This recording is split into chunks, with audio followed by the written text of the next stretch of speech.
আজকে পড়বো যেটা সেটা হচ্ছে কি প্রনাউন। ঠিক আছে, সো আমরা জানি প্রনাউন হচ্ছে মূলত 8 প্রকার। প্রনাউন কত প্রকার? 8 প্রকার। নাউনের পরিবর্তে যা কিছু ব্যবহৃত হয় সেটা হচ্ছে কি প্রনাউন। ঠিক আছে, সো প্রনাউনের প্রথম যেটা আসবে সেটা হচ্ছে কি পার্সোনাল প্রনাউন। কোন প্রনাউন? Personal pronoun. ঠিক আছে, সো লিখো পার্সোনাল প্রনাউন। Personal pronoun. ঠিক আছে, ওকে। আচ্ছা বলো তো প্রনাউন কত প্রকার? 8 প্রকার। প্রথমটা যেটা সেটা হচ্ছে কি পার্সোনাল প্রনাউন। কোন প্রনাউন? Personal pronoun. ঠিক আছে, সো এই পার্সোনাল প্রনাউন আবার 5 প্রকার। পার্সোনাল প্রনাউন কত প্রকার? 5 প্রকার। ঠিক আছে, সো মনে রাখবা প্রনাউন মূলত 8 প্রকার। পার্সোনাল প্রনাউন থেকে আবার 5 প্রকার প্রনাউন বের করা যায়। তার মধ্যে 4 প্রকার প্রনাউন কিন্তু পার্সোনাল প্রনাউন, আর যেটা এখান থেকে বের করব সেটা আবার ওইটা আবার অন্য একটা প্রনাউন। ঠিক আছে, সো প্রথমে যেটা আসবে সেটা হচ্ছে কি সাবজেক্টিভ প্রনাউন। কোন প্রনাউন? Subjective pronoun. ঠিক আছে, তো প্রথমে যেটা আসবে সেটা হচ্ছে কোন প্রনাউন? Subjective pronoun. এখন দেখো এই তোমরা যে খাতায় লিখবা, ঠিক আছে, সো এরকম 5টা সারি হবে, 1 2 3 4 5, অর্থাৎ 5টা সারি যাতে লিখতে পারো এই ধরনের সারি করবা। ঠিক আছে, সো প্রথমটা কোন প্রনাউন বললাম? Subjective pronoun. এটা কোন প্রনাউনের পার্ট? পার্সোনাল প্রনাউনের। তো সাবজেক্টিভ প্রনাউন প্রথম যেটা সেটা হচ্ছে কি আই। সেটা কি আই। ওকে, সো লিখবা এগুলো পার্ট বাই পার্ট লিখো। আই, তারপর হচ্ছে কি উই। আই মানে আমি, উই মানে কি রে আমরা। ওকে, ইউ মানে তুমি, ইউ মানে কি তুমি, ইউ মানে কি তোমরা। ওকে, তারপর হচ্ছে হি, হি মানে সে, সি মানে কি সে। ওকে, তারপর আমি যদি বলি দে, দে মানে কি তাহারা। দেন শেষেরটা কি ইট। তো এই প্রত্যেকটাই হচ্ছে মূলত এখানে সাবজেক্টিভ প্রনাউন। কোন প্রনাউন?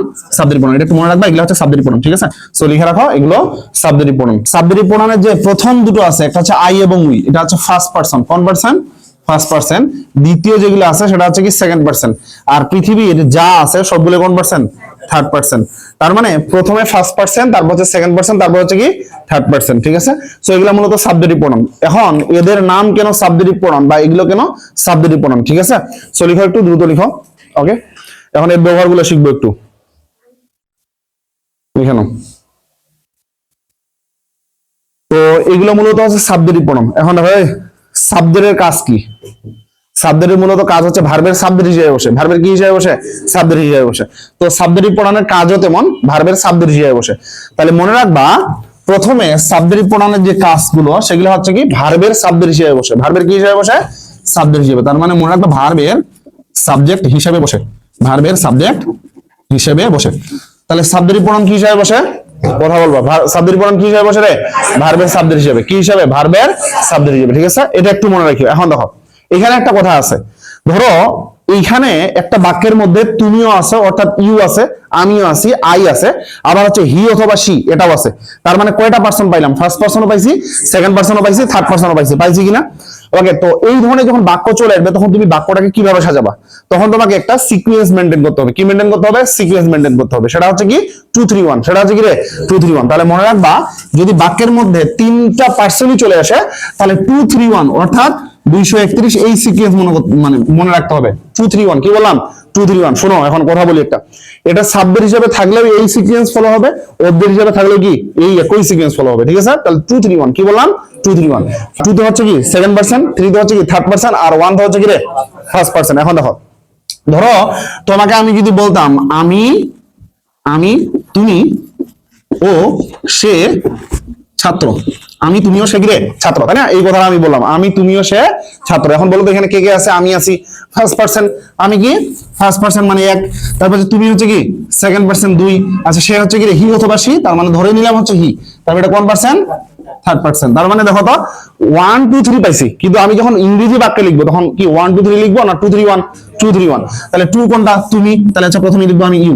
ওকে, তারপর হচ্ছে কি 3 কোনটা? কি হি অথবা সি। তাহলে 2 3 1, তাহলে ইউ হি। তারপর হচ্ছে কি ও আছে, তার মানে এখানে আমি নিব কি এন্ড। তাহলে ইউ হি এন্ড। এবং আমি ইংরেজি কি I, you he and I, এখানে আমি বলবো আর স্টুডেন্টস। ঠিক আছে, তুমি এবং আমি এবং সে কি রে ছাত্র। এখন দেখো আচ্ছা বলো তো এখানে যে আর বসালাম, কি বসালাম? আর। এটা ভার্ব, এটা কি ভার্ব। এই ভার্বের যেগুলা বসে এগুলা পুরোটাই সাবজেক্ট। এগুলা কি সাবজেক্ট। তাহলে ভার্বের সাবজেক্ট হিসেবে কে বসে? সাবজেক্টিভ প্রনাউন বসে। ভার্বের সাবজেক্ট হিসেবে কে বসে? সাবজেক্টিভ প্রনাউন বসে। বুঝতে পারছো? আচ্ছা কোনদিন বলতে পারবো him is a student? Him is a student, him এখানে কোথাও আছে? নাই, তার মানে হবে না। এখন আমি যদি বলতাম হি ইজ এ স্টুডেন্ট, এটা হবে না? হবে না? হবে। এখন দেখো এটা মনে রাখবা, ভার্বের সাবজেক্ট হিসেবে কে বসে? সাবজেক্টিভ প্রনাউন বসে। ভার্বের সাবজেক্ট হিসেবে কে বসে? সাবজেক্টিভ প্রনাউন বসে। এখন দেখো এটা সাধারণ কোনো বাক্য গঠন যখন হবে তখন ব্যবহৃত হবে 2 3 1। কি ব্যবহৃত হবে?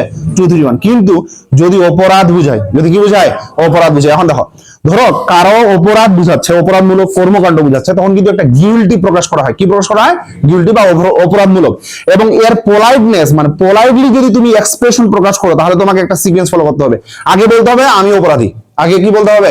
আমি অপরাধী। তাহলে আমি হলে কি হবে? প্রথমে আই, ওকে, তারপর হচ্ছে কি তুমি, তার মানে হচ্ছে কি ইউ, তারপর হচ্ছে কি আরেকজন, যে আরেকজন অপরাধী আছে, তার মানে হচ্ছে হি অথবা সি। তার মানে পোলাইট এক্সপ্রেশনের ক্ষেত্রে যদি অপরাধমূলক কর্মকাণ্ড বুঝায়, তাহলে আগে আমাকে কনসেস করতে হবে। কাকে? আমাকে। ঠিক আছে? তাহলে মনে রাখবা, অপরাধ বুঝালে, কি বুঝালে? অপরাধ বুঝালে। তাহলে লিখো এটা, অপরাধ বুঝালে, অপরাধ বুঝালে কি হবে? 1 2 3। তাহলে অপরাধ বুঝালে কি রে? 1 2 3। এই বুঝতে পারছো? তাহলে এখন দেখো, আমি যদি বলতাম 1 বলতে হচ্ছে কি আমি, আমি তুমি ও সে, আমি তুমি ও সে কি ভাইয়া? অপরাধী, নাকি? এই অপরাধী গানটা শুনছো রে? আমাদের সময় খুব ভাইরাল ছিল, অপরাধী অপরাধী রে। হ্যাঁ, ভালো কিছু বুঝালে 2 3 1, আর যদি অপরাধ বুঝে তাহলে হচ্ছে কি 1 2 3। এখন দেখো, আমি তুমি ও সে, তাহলে প্রথমে কি রে? আমি আই, তুমি বলতে হচ্ছে কি আই ইউ, এবং সে হি অথবা সি, আমি দিলাম সি। আর গিলটি, GUILTY, গিলটি মানে কি? অপরাধী। তার মানে এখানে আনসার হবে I you and C R guilty. আমি তুমি এবং সে কি? অপরাধী। এখন আমাকে একটা কথা বলো, আচ্ছা যদি সাধারণ গতানুগতিক কোনো বাক্য লিখি, তাহলে কি সিকোয়েন্স ফলো করতে হবে বলো? 2 3 1, 2 3 1 মানে 231। আর যদি অপরাধ বুঝায় তাহলে হচ্ছে কি 1 2 3 মানে 223। বোঝা গেছে? সো মনে রাখবে এটা। বুঝতে পারছো? থেকে প্রশ্ন আসে, তোমাকে বলবে নিচের which of the following sentence is correct. বড় একটা বাক্য দিয়ে দিবে, তোমাকে এখানে খুঁজে বের করতে হবে যে মানে সাবজেক্ট গুলো ভালো জায়গায় বসছে কিনা বা ঠিকভাবে বসছে কিনা। ঠিক আছে? যে কোনো বাক্য গঠন হচ্ছে কি 2 3 1, আর যদি অপরাধ বুঝায় তাহলে হচ্ছে কি 1 2 3। বোঝা গেছে? সো মনে রাখবে এটা। তার মানে এটা হচ্ছে সাবজেক্টিভ প্রোনাউনগুলো। এখন সাবজেক্টিভ প্রোনাউন ভার্বের সাবজেক্ট হিসেবে বসে। কি হিসেবে বসে? ভার্বের সাবজেক্ট হিসেবে। এখানেও ভার্বের সাবজেক্ট হিসেবে বসছিল, এখানেও ভার্বের কি হিসেবে বসলো? সাবজেক্ট হিসেবে বসলো। আরো কাজ আছে সাবজেক্টিভ প্রোনাউনে, আরো অন্যান্যমূলক কাজ আছে, লেখা হয়েছে এটা।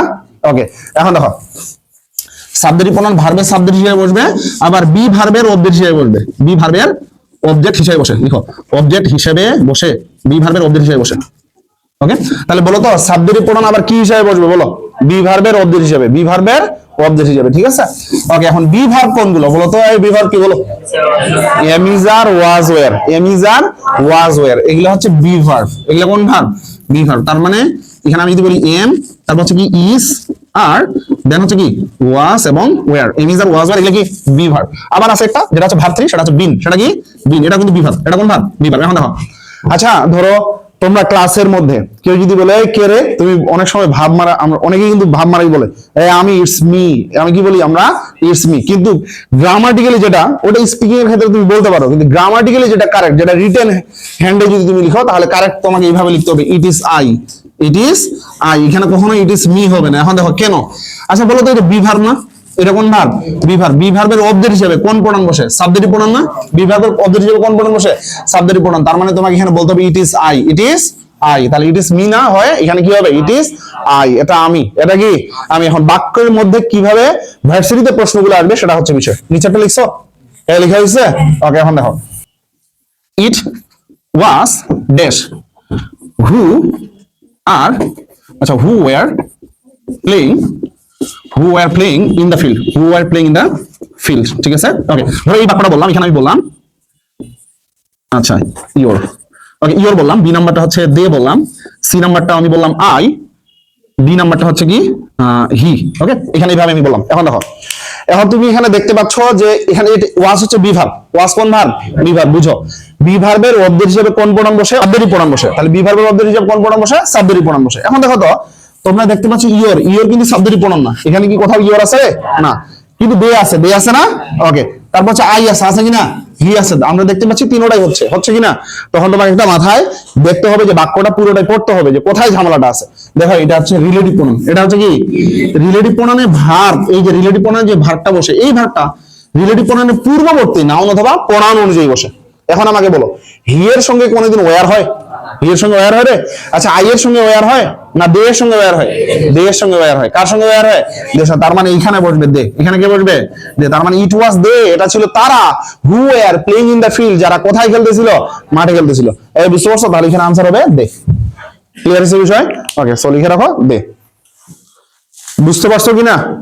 ওকে, তাহলে সাবজেক্টিভ প্রোনাউন ভার্বের সাবজেক্ট হিসেবে বসে। ওকে, সাবজেক্টিভ প্রোনাউন বি ভার্বের অবজেক্ট হিসেবে বসে। ক্লিয়ার হচ্ছে এটা? তারপর হচ্ছে এখানে আমি কি বললাম যে am is are was were been এগুলা হচ্ছে বি ভার্ব, এরপরে অবজেক্টিভ প্রোনাউন বসে। আমি ভার্সিটিতে কিভাবে আসবে প্রশ্নটা বলে দিলাম। এখন দেখো তোমরা আরো মনে রাখবা সাবজেক্টিভ প্রোনাউন আর কথায় কথায় বসে, ঠিক আছে? দেন এর পরে সাবজেক্টিভ প্রোনাউন বসে, ইজ এর পরে সাবজেক্টিভ প্রোনাউন বসে, ঠিক আছে? সেটা একটু মনে রাখবা। উপরেটা লিখছো না? ওকে, তাহলে মনে রাখবা 3 নাম্বার যেটা, এটা একটু মনে রাখবা। দেন এর পরে, কার পরে? দেন, টি এইচ এন, দেন অথবা এস এর পরে, দেন অথবা এস এর পরে সাবজেক্টিভ প্রোনাউন বসে, সাবজেক্টিভ প্রোনাউন ওকে বসে। তারপরে বলতো দেন অথবা এস এর পরে। আমরা কিন্তু ডিগ্রিতে যখন আমরা পড়ি তখন কিন্তু এখানে দেখবা যে ব্যবহারগুলো দেন অথবা এস এর ব্যবহার চলে আসে, ঠিক আছে? যেমন দেখো আমি যদি বলতাম যে you are better, you are better than, you are better than, ধরো এখানে প্রশ্ন আছে যে you are better than I, you are better than me, C number you are better than him, you are better than them. আচ্ছা বলো তো এখানে 4টার মধ্যে কয় নাম্বার আনসারটা হবে? তাই কথা বলবা, বলো এই 4টার মধ্যে কয় নাম্বার আনসারটা হবে? ইউ আর বেটার দেন, দেন আছে না? দেন এর পরে কি রে? অবজেক্টিভ প্রোনাউন বসবে। তারপর হচ্ছে অবজেক্টিভ প্রোনাউন বসবে, অবজেক্টিভ প্রোনাউন বসবে না সাবজেক্টিভ? তাহলে এখানে আনসার হবে you are better than I. তুমি কার থেকে ভালো? আমার থেকে ভালো। ইউ আর বেটার, তুমি ভালো, দেন আই, আমার থেকে ভালো। এই বুঝতে পারছো? তাহলে দেন এবং এস। এখন দেখো এস, যেমন দেখো আমি যদি বলতাম she is as cunning, C double N I N G, she is as cunning as dash. Okay, এখন আমি যদি এখানে বলতাম এস ইওর, আমি যদি এখানে বলতাম এস ইউ, আমি যদি এখানে বলতাম as them, okay, as me. Okay, এখন দেখো আচ্ছা বলো তো she is as cunning, cunning মানে কি? ধূর্ত বা চালাক। চালাক বলতে ক্লেভারও আছে, চালাক অর্থ আবার কানিংও আছে। এখন কথার মধ্যে পার্থক্য আছে। যদি আমি বলি ক্লেভার মানে তুমি চালাক, বুদ্ধিমত্তার দিক থেকে চালাক, কিন্তু যদি বলি কানিং অর্থাৎ এখানে সততা আছে। সততা বলতে বুঝো ভূততামি আছে, অর্থাৎ এখানে কোনো কিছু ফাজলামিও আছে, অর্থাৎ হচ্ছে কি ওই যে বলে না যে হচ্ছে ঠকামি আছে, ঠিক আছে? সো এই কানিংটা একটু ডিফারেন্স। যেমন হচ্ছে শিয়াল তার লেজ কাটে ফেলছিল এবং বলছিল যে যদি সবাই লেজ কাটো তাহলে কি হবে রে, তোমাদের আরো সৌন্দর্য বৃদ্ধি পাবে, অর্থাৎ এটা কিন্তু আরেকটা বিষয়, ঠিক আছে? তো ওই কানিং, এটা কানিং কিন্তু, বুঝতে পারছো? ওকে, তাহলে দেখো she is as cunning as, সে কার মতো চালাক। এখন দেখো তো এখানে ইওর, ইওর কি কথা বলছে এখানে? তারপর হচ্ছে দেখো ইউ, ইউ আছে কিনা? আছে, কিন্তু দেম আছে, মি আছে, তার মানে এখানে আনসার কি হবে? ইউ। তাহলে এখানে আনসার হবে ইউ। তাহলে এখানে আনসার হবে she is as cunning as you, সে কার মতো চালাক? তোমার মতো চালাক বা তোমার মতো ধূর্ত। বোঝা গেছে? সো এটা হচ্ছে গেল সাবজেক্টিভ প্রোনাউন। কোন প্রোনাউন? সাবজেক্টিভ প্রোনাউন, ঠিক আছে? লিখে রাখো। সাবজেক্টিভ প্রোনাউন আর কোনো ব্যবহার আছে এখানে? শেষ। সাবজেক্টিভ প্রোনাউন যা আছে সব বলে দিছি। তাহলে ভার্বের এখন বলো, মুখস্থ বলবা, বলো ভার্বের সাবজেক্ট হিসেবে কোন প্রোনাউন বসে? Subjective pronoun. তাহলে সাবজেক্টিভ প্রোনাউন গুলোকে যখন সাজাবো তখন কোন সিকোয়েন্সে সাজাবো? 2 3 1। আবার যদি আমি সাবজেক্টিভ প্রোনাউন গুলোকে অপরাধমূলক কর্মকাণ্ড বুঝাই তাহলে কিভাবে সাজাবো? 1 2 3। ওকে, সাবজেক্টিভ প্রোনাউন আবার কার অবজেক্ট হিসেবে বসে? বি ভার্বের অবজেক্ট হিসেবে। কার অবজেক্ট হিসেবে রে? বি ভার্বের অবজেক্ট হিসেবে। প্রশ্নগুলো তোমাকে বুঝতে হবে শুধুমাত্র। আবার কার কার পরে বসে বলো তো? দেন এবং এস এর পরে। কার পরে? দেন এবং এস এর পরে। সাবজেক্টিভ প্রোনাউন থেকে প্রশ্ন আসলে এর বাইরে আর কোনো প্রশ্ন আসবে না, শেষ। That's it. বুঝতে পারছো? ওকে, তারপরে আসবো আমরা অবজেক্টিভ প্রোনাউন।